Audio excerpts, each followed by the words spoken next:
ว้ายก็สบายเกินนอนบนกองเงินกองทองหลาย10 ล้านได้นี่นอนอยู่ใส่ก็ได้เนาะคนมีสวนทุเรียนเด้ เบิ่งที่ผู้หันไปทางนี้ก็ทุเรียนหันไปทางไหนก็ทุเรียนก็พูดดอกอะไรเด้อเช็ดกูแบบนี้สบายดีโอ้ยหักตายครับ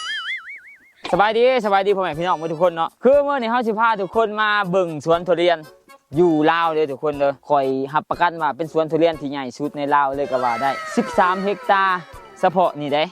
แล้วก็ต้นที่ปลูกใหม่อีกรวมๆแล้วกับประมาณ20-30 เฮกตาร์พวกเฉพาะสวนทุเรียนแล้วก็สวนทุเรียนที่ปลูกเก็บเกี่ยวได้นี่นะ 2,000 กว่าต้นโอ้ยมื้อนี้ก็เลยสิพาทุกคนมาเบิ่งแล้วก็คือเดือนนี้หลายนะทุกคนเนาะเขาหับทุเรียนจากฝั่งไทยมาขายแล้วก็มาวางขายนั่นนี่คือเดือนนี้สำหรับไผที่อยากได้มักทุเรียนนี่เนาะเฮาสิสามารถจัดส่งไผอยากหับไปขายอีสังนี่ก็ได้เพราะมันมีหลายทุเรียนทุกคนอันนี้คืออยู่แขวงจำปาสักเขาเองนะทุกคนเนาะปากซอยอันนี้มันแข็งยังวะนี่อัตตปือเบิ่งที่สวนทุเรียนผู้ป้าผู้อันนี้คือทุเรียนนี่มันคักกว่าหมอนทองแล้วตอนนี้มันหมอนป้องขางผู้ได้นี่เบิ่งผู้สามารถเก็บเกี่ยวได้เลยได้นี่แต่ว่ามันพันสุกไปไหนเดี๋ยวเฮาสิไปเลาะหาบ่อนมันสุกเบิ่งผู้สาวๆกับพากันเก็บเฉพาะตัวมันหล่นก็ทำสิกินแหละนะต้นทุเรียนนี่ก็หลายแห้งขนาดทุกคนแต่ว่าเฮาสิไปเลาะหาก่อนจักไผว่าเจ้าของสวนนี่วะมันมีเจ้าของอยู่บ่บัดนี้บ่เห็นเจ้าของ 2-3 พันกว่าต้นเขาสิเฝ้าจังได๋วะโอ้ทางสาวๆก็มาเก็บเอาเบิดนะทุเรียนนี่นะเฉพาะเก็บตัวมันหล่นซื่อๆก็ทำสิกินแหละนะมันหลายแห้งทุกคนเบิ่งตินี่คือข่อยไปซื้อนะหน่วยน้อยๆ1ซับนี่หน่วยเป็นแสนเพิ่นได้นี่เห็นบ่อันนี้เฮาบ่ได้ซื้อเฮามาเอาเลยจากสวนผู้ใดไปเฮาสิไปเลาะหาเจ้าของสวนมันก็บัดนี้หลายแห้งสวนทุเรียนนี่นะเหมาะสำหรับไผอยากเฮ็ดธุรกิจนะทุกคนเนาะหับทุเรียนไปขายเดือนนี่โอ้ยเขาเห็นซ่องหนึ่งนะซ่องของน้องพุทธสอนกับต้อมสกายทาแขกหับทุเรียนมาขายมือเดียวขายกำไรเฉพาะกำไรนะ70,000 บาท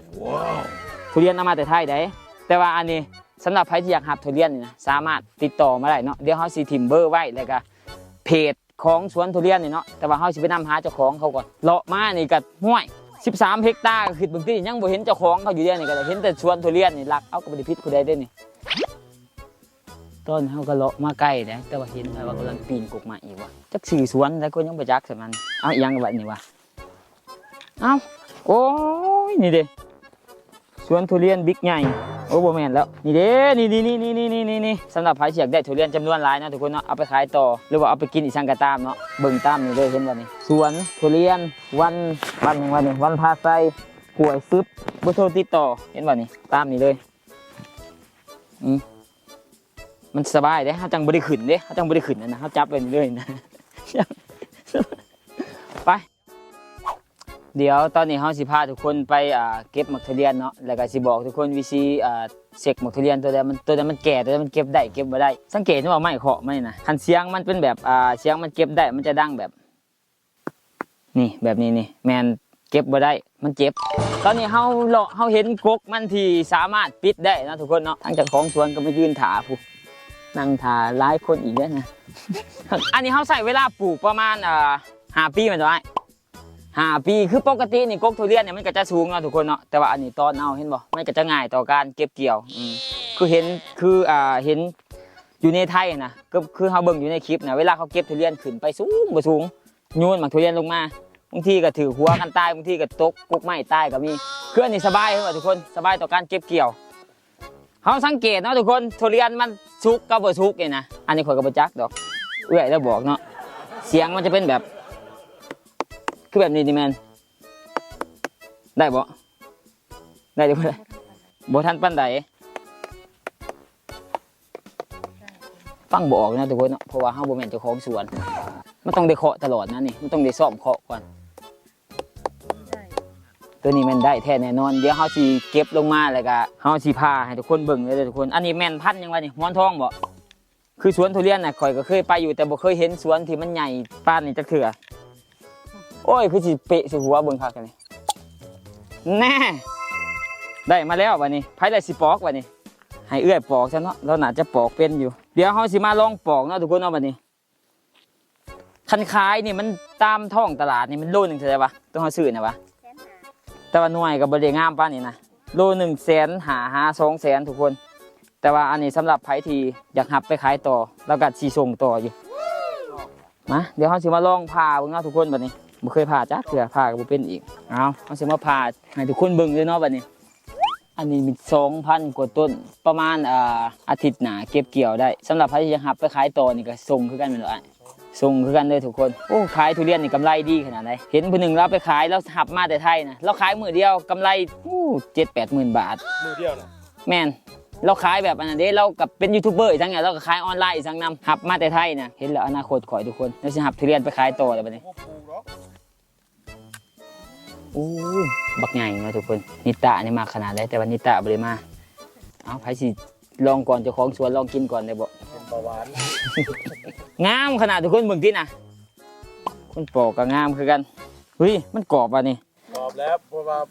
มันเป็นจังซี่แหละเฮาตรงปลาประมาณ30,000ผู้ดีแสนคือไปกินมื้อน่ะอยู่ทางปากซอยมันเป็นพันเดือนนี่คือกันแต่มันเป็นแล้วๆคือกันบ่วะมันเละเนาะมันสุกโพดเนาะแต่ว่าอยู่ไทยเขาขายส่วนใหญ่จะเป็นแบบกรอบๆนี่แหละเขากินแบบนี้แล้วนะเฮ้ยท่านจากเละปลา3 มื้อเฮ้ยคักเลยทุกคนปะไว้ประมาณจัก2-3 มื้อแต่วันนี้ก็แซ่บเลยทุกคนแซ่บแล้วเบิ่งที่ทุกคนโอ้ยหน่วยหนึงก็ตกอยู่ประมาณ 3-4 โลพุ่นเด้นี่เนาะประมาณ3 โลปลาประมาณ3 โลปลายอาทิตย์หน้าเก็บเกี่ยวเดี๋ยวเราจะหับไปขายต่อเด้อทุกคนเด้อฝากทุกคนอุดหนุนเนี่ยเดี๋ยวอาทิตย์หน้าเราจะมาเอาจากหลังรถกระบะนึงนี่แหละสำหรับใครอยากเอาเนาะปากเซ่หรือว่าอยู่แถวใกล้เคียงนี่สามารถติดต่อมาได้เด้อทุกคนเดี๋ยวเราสิขึ้นเบอร์โทรหรือว่ามีเพจนำเนาะเดี๋ยวเราสิขึ้นข้อมูลติดต่อให้ทุกคนสามารถติดต่อมาอยากหับไปขายต่อนี่ก็ได้เด้อทุกคนประมาณ2-3 วันโอ้เบิ่งเนี่ยทุกคนนะในจนสิบ่เห็นในเลยนี่ซื้อไปนี่กำไรเลยเวลาเราไปซื้อทุเรียนนะเห็นว่าทุกคนส่วนไรในมันอาจจะใหญ่กว่าอันอีกนะอันนี้ในมันน้อยหนึ่งนะเบิ่งในแบบทุเรียนอยู่ในไทยนี่เคยไปกินทุเรียนอยู่ไทยซื้อ1,000 กว่าบาทกินได้เลยลูกเดี๋ยวเราสิพาไปเบิ่งอีกต้นหนึ่งเนาะต้นน่ะประมาณ10 กว่าปีแล้วว่ะ30 ปีได้30บ่ไปเบิ่งต้นทุเรียน30 ปีเนาะอายุซ้ำข่อยเลยทุกคนเกิดมา30 ปีอายุเป็นเสี่ยวก็เลยนี่กับต้นทุเรียนตัวนั้นนี่30 ปีเดี๋ยวเราจะไปเบิ่งก่อนเดี๋ยวจะไปเอาลูกมันก่อนเซียวกันเนาะเดี๋ยวไปเอาลูกมันก่อนเดี๋ยวเราสิไปต้นทุเรียน30 ปีเลยทุกคนคืออันนี้ปีใช้เวลาปลูก5 ปีแต่ว่าเด็ดต้นต่ำผมเคยเห็นในต้นต่ำนี่ปกติโอ้ยต้นทุเรียนสูงนี่ถือว่าเก็บเกี่ยวสบายเลยทุกคนพวก2,000 กว่าต้นเศรษฐีมีลูกสาวบอกข่อยมีลูกชายอยู่เลยนี่เอาลูกสาวข่อยก็ได้ซะมีลูกชายบ่นี่โอ้ยพอดีเลยนิตาจะเป็นดองกับเจ้าของสวนทุเรียนเลยทุกคนแบบนี้ดึงมานิตามาเนาะไปเดี๋ยวเราไปเบิ่งต้นใหญ่ๆเลยทุกคนเขาสิพาไปเบิ่งต้น30 ปีเนาะทุกคนเนาะต้นกำเนิดสวนทุเรียนนี่เจ้าของก็ว่าตะกี้ฮะแล้วก็ว่าได้ปลูกสวนทุเรียนอีกสังดอกแล้วก็ซื้อดินสวนไว้ซื้อพอดีบังเอิญมันมามีต้นทุเรียนอยู่นี่ต้น30 ปีแล้วมาไม่แล้วก็เห็นโอ้หมกทุเรียนเสร็จปลูกยังดีวะว่าซั่นต้นกำเนิดก็เลยแบบเห็นทุเรียนต้นนี้ก็เลยปลูกหมกทุเรียนใครแน่แล้วเป็นต้นทุเรียนนะถ้าเป็นต้นตะกบนี่เราสิบ่เฮ็ดสวนตะกบบ่นี่แต่ว่ามึงดิมันจะมาพิลึกเถอะวะอาทิตย์หน้าเด้อทุกคนเด้อขอสิหับไปขายฝากทุกคนอุดหนุนหน่อยเด้อโอ้พิลึกนี่เดี๋ยวจะมาเบิ่งต้น30 ปีนี่เขาจะว่าต้นทุเรียนแท้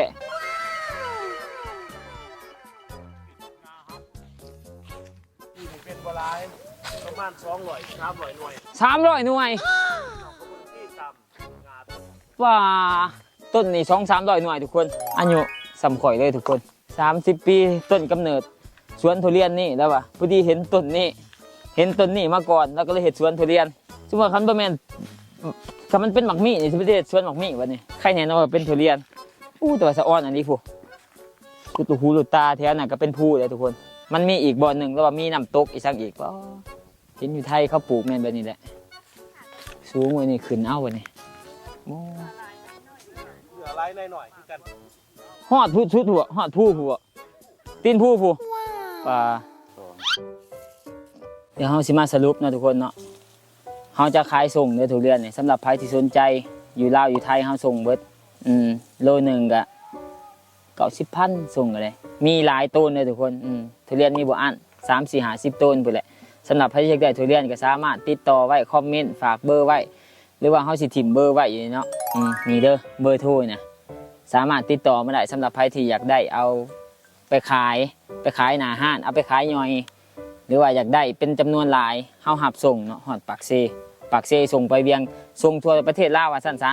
ทุเรียนมีบ่อั้นทุกคนเบิ่งติพุ่นน่ะนี่แหละทุเรียนก็เก็บแบบธรรมชาติเนี่ยบ่ได้นำเขามาแต่เวียดแต่ไทยอีสังดอกทุเรียนลาวๆเฮาแท้ๆทุกคนมีแต่มื้อนี้หาเดือนนี้หาเดือน6โคตรหลายเบิ่งติพุ่นอันนี้ก็สิหับไปขายต่ออยู่ปากเซนำพุ่นแหละตาสะออนทุกคนเอ้ยทุเรียนพุ่นน่ะฝากไว้สำหรับใครอยากได้เด้อทุกคนนี่แหละเฮาก็สิมาจบคลิปสำเร็จเนาะทุกคนเนาะฝากไว้เด้อสำหรับใครอยากได้ไปขายก็สามารถติดต่อมาได้เด้อทุกคนสวนหลาย 2-3 พันต้นพี่น้องทุเรียนมีบ่อั้นใครอยากได้ก็ติดต่อมาเดี๋ยวเฮาสิจัดส่งให้บ๊ายบายทุกคนเจอกันคลิปหน้าเด้อขอบใจที่เบิ่งคลิปนี้จนจบเนาะบ๊ายบายเด้อ